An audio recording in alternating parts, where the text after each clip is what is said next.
Hi everybody and welcome to our first podcast. We are Fab2 Investigations and my name is Steve. And my name is Rich. The following show is research by Fab2 Investigations and is evidence and not proof. Fab2 Investigations are not liable for content that may be misunderstood. I'd like to name this section of the show, but seriously, this is where Richard and myself delve into topics about the Beatles that may not agree with your beliefs. These topics are our findings and our research, and we do not state that they are fact, but we cannot prove they are false either. Richard, please give us a potted history on how and when we met. It was the summer of 2016 when our paths crossed. It was at our place of work, and within a few sentences we realised we had both discovered something sensational. The strange thing is that we discovered it at the same time. We both agreed that the Paul McCartney we have at the moment wasn't the same man pre-1966. We spent days looking over our shoulders and whispering in quiet corners. It seemed to us that the rest of the world was oblivious to our discovery. However, we soon discovered that there was a select few who also knew of this fact. Members of staff at our workplace would try and eavesdrop on our discussions. Catching snippets, they began to label us as conspiracists. We are not. We are both level-headed. Just because we think out of the box and don't conform or believe all that the mainstream throw at us doesn't make us conspiracists. Yes, exactly, Richard. We have researched for 6 solid years and have read virtually every book on the Beatles. Some of the books are fabricated and paint a picture on how we should see the history of the Fab Four. Other books by various authors are very much the material we would recommend you read. We will cover books in another show. I'd like to point out that we have started writing a book, but we find it very time consuming. Also, the copyright problems are far too stressful. The book is in its infancy, but is called To Kill a Beatle, and is by myself and Richard. We don't agree on ghostwriting, just ghosts of Beatles. It is safe to say we lived and breathed and consumed this subject. We have also spent hundreds of pounds on books, DVDs, music, magazines from the 60s and Beatles albums first press on the vinyl. The long and winding rabbit hole which we have fallen down doesn't seem to be ending. Every time we agree to knock the whole Paul McCartney thing on the head, some new evidence lands at our feet. It is as if we can't or won't be allowed to leave this subject. In 1966, Paul McCartney disappeared and a replacement was brought in. This is clear by the photographic evidence. It is obvious that the man acting as Paul is biologically different. He has a longer face, earlobes are different, he is a lot taller, and there are other differences. But we also notice a dramatic change in the remaining Beatles from 66 to 67. They seem to have aged considerably. The Beatles were a product, a brand name, and were a tool in social engineering. The Beatles also were a cash cow for the British government. In fact, the money that poured into the government coffers from the Beatles' taxes, etc., righted a failing economy. The Tavistock Institution, we think, fully took control of the Beatles in 1966. Now the question that has to be asked, was Paul against this move and unwilling to play ball? There is clear evidence of Masonic symbolism in the majority of their album covers. The Peppers album is clearly a funeral of the Beatles, or is it just of Paul? We have doubt whether McCartney and Lennon in fact wrote their own music. Were they just the vocals and session musicians brought in to play the instruments at recording sessions? After the first meeting between the Beatles and George Martin, George see how they would ever hit the big time and get a recording contract. He considered them not very well adapted in playing music, let alone reading it. He initially refused them a recording contract. Only when he was lent on did he relent. It has been a roller coaster ride of emotions for us. In accepting his death, we have felt the following: betrayal, grief, anger and frustration. The more we dig, the longer the hole seems to continue. All we ask is you hear us out, remembering if the wool can be pulled over the eyes of the world in reference to Kennedy, 9/11 and so on, then it is not disbelievable that the truth we thought we knew about the Beatles is in fact a cover story of something so deep that was never meant to be discovered. The death of Paul. Let us start at the first source of evidence that we came across. Remember, evidence is not proof. Okay, good. We've got all that scripted stuff out the way. Perhaps we can talk a little more freely now. So the story starts in September the 11th, 1966, when apparently Paul McCartney has a fateful crash in his car. But Richard, there seems to be a bit of discrepancy over the date. What do the Americans say? Well, they say November I think the 6th or something of that nature. But not only that, prior to 66, it's very noticeable that that somebody or some of the stand-ins were actually standing in for Paul prior to 66. So, you know. Yeah, that's quite right. We've noticed between us that, especially on the Rubber Soul album cover, that is not Paul McCartney. We believe that to be Mr. Shears. But not only that, in photography in newspapers and stuff like that, we found that the photos of Paul with his bandmates weren't quite right. So we generally think that maybe they started phasing Paul out 64 to 65, and maybe, with a plan of 66 completely gone.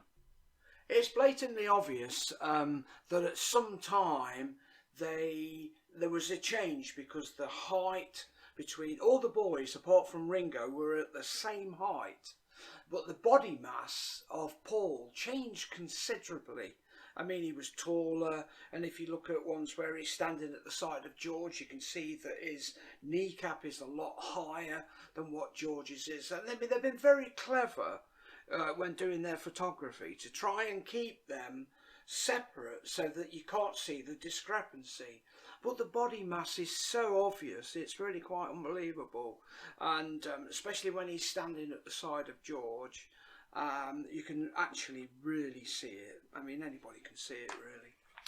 Yeah, and the first real clue, the biggest clue of all, is Sgt. Pepper's album cover. It's so obvious that's not Paul McCartney standing there with three guys who look totally shattered. Like we said earlier, they seem to have aged a lot. So anyway, the car crash happened, and apparently, so we're being told, Paul had foreseen his death. He expected to die, and he expected to die in a car and die alongside a young lady called Donna. According to evidence, the accident happened 10 miles north of Dewsbury. Now, we have found several Dewsburys. I mean, obviously you've got the main town, and then you've got like little satellites of Dewsbury and that. So it's a little bit confusing as to exactly what they meant by that. So yeah, and we also get this M1 business, yeah. and which we find a little strange. I mean, where was Paul going? Yeah. Could he have been going back to Liverpool? Was he on his way to Leeds? Yeah. Bearing in mind that his dad actually had a place at Cheshire, which is not hard to go to cut through, Knutsville and all that kind of stuff to arrive at Cheshire. So was he on his way there? I mean, who knows?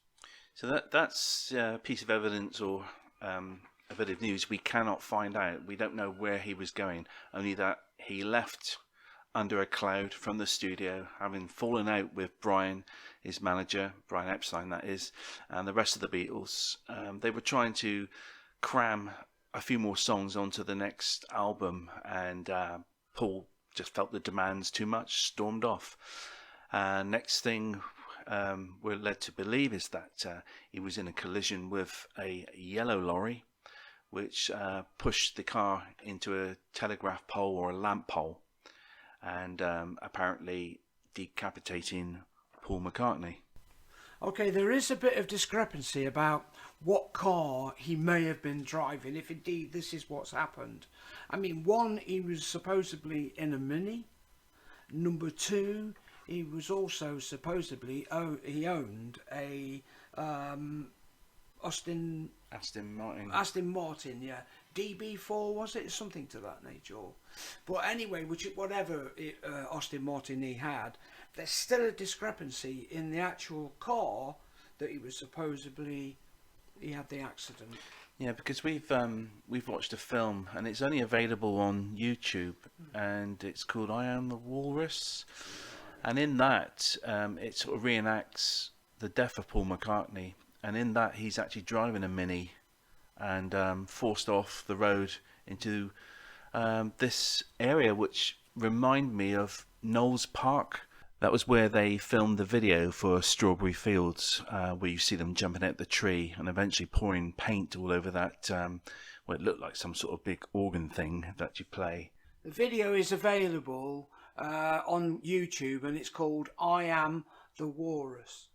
Well, supposedly 2 hours after the accident, Brian Epstein received a call from Billy's uncle to say that Billy, or whatever his name is, was going to take over the role of Paul McCartney. So, we can't actually verify that, but that's the word as it is out there.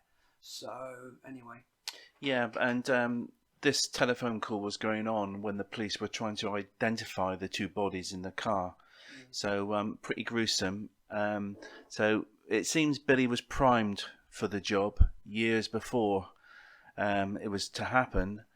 So was Paul pensioned off? Was he killed? We really don't know. Just to add to that is that the weather on the night that Paul was travelling up to wherever he was going was pretty bad. The rain was quite bouncing down, and when Donna realised who had picked her up, basically, she was overwhelmed with that, and she was trying to find a station, as far as we know, with the evidence of one of the songs that Paul and them were playing. So, Yeah, so apparently, again, who was the witness to tell us this?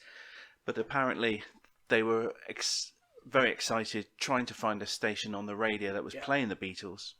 He missed the red light, and the rest is history, as they say. Yeah, we'd just like to say that don't take our word for it, that what we're actually saying is gospel. But we have researched this quite deeply. And it's all we can say to you is if you go out there, the evidence is there, search for it, do your own research, and you'll find out for yourself. Then you can make your own minds up. Yeah, you've got all the facilities there. You've got YouTube, and there'll be numerous videos on this subject. Yeah. So we're not alone. It's there. Do your research. Be like us. Ask the question. Okay, so we're going to move on to our favourite album by the Beatles. I know what mine is. I've just this second found out what Richard is. So, Richard, which is your favourite album? My favourite album, really, to be fair, is the Red Album, 1962 to 66. For reasoning that I know there's a few people say that they were never organic out there, but I actually do believe that they were in the very beginning, and then whatever shuffling around was happening at the time. But on that particular album, you've got things like Help, and I Love Her, 8 Days a Week, I Feel Fine. Well, I'm a musician, and so is Steve. And way back in the 70s, that's what we used to play, and I used to get a lot of justification out of all that, and it was just wonderful. Eleanor Rigby, it's got all the big ones. And I actually went on a trip with my brother and my wife Bev to Liverpool, and his wife Gail, and we had an absolute wonderful time, and I saw a lot of stuff there which we will reveal to you at some time. that didn't seem to work out. So this is, to the narrative that is, this is my favourite album. They're all good, they're brilliant, they're fantastic, but I have fond memories of those particular songs. And it makes you wonder, don't it, really, where the hell had other meanings. It does indeed. That's a good choice, actually, Richard. I like that choice. The Red Album. It's got everything on there, even Michelle, which is another story we'll go down with Paul and his illegitimate children. But now to my favourite album. Taking in consideration that pre-2016, I had no interest in the Beatles at all. But since then, it's a little different. My favourite album is Sgt. Pepper's Lonely Hearts Club Band. Why am I not surprised at that? When I heard this, I was completely blown away. This changed the history of music, I believe. My favourite track on this album is She's Leaving Home, which when I first heard, I was quite emotional. I thought that was an absolute fantastic song. So why is it my favourite, and how is it my favourite? Well, I think the three Beatles were going through grief. I think they had anger, and I think they had frustration, and this helped produce one of the best albums, in my word, that's ever been produced. Yeah, I agree with that. So that's our favourite. I wonder what your favourites are. Might be completely different. Let us know. Let us know. It's going to be the case that everybody is going to have their particular own song that they like. You know, especially if they've been playing the music over a period of years. You know, something resonates within you. To everybody, different songs. Yeah, you know? And we're both vinyl junkies. You know, you seem to get more value for your money with vinyls. But let us know what you think, and certainly let us know what your favourite album is, Beatles-wise. The best reproduction for the music, because it was all in mono originally, is it loses a lot of character and top end and bottom end when they digitalise it. Whereas the actual vinyls, they give you a wonderful reproduction through the speakers that you can't actually beat, in my opinion.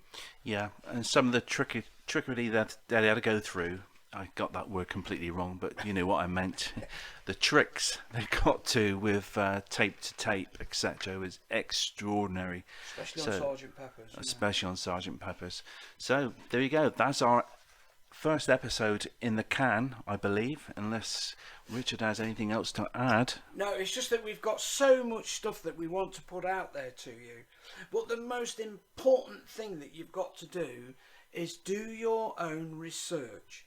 Don't take our word for it. Don't take the word of anybody else that's out there. And one of the people that you would like to look at is Mike Williams, and he is on YouTube or BitChute. He has some incredible material. So do your research. I've got to be honest with you, you'll enjoy it.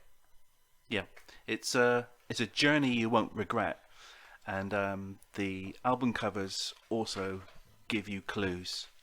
The lyrics certainly give you clues, especially after 66. Yeah. So, like I said, that's in the can. Thank you for listening.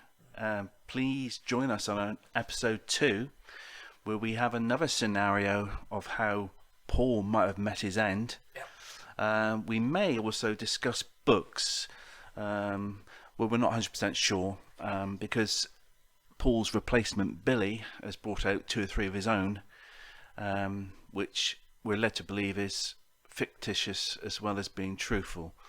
But anyway, we'll see you in the next episode. So it's goodbye from me. Yeah, and goodbye from me. Yeah, goodbye.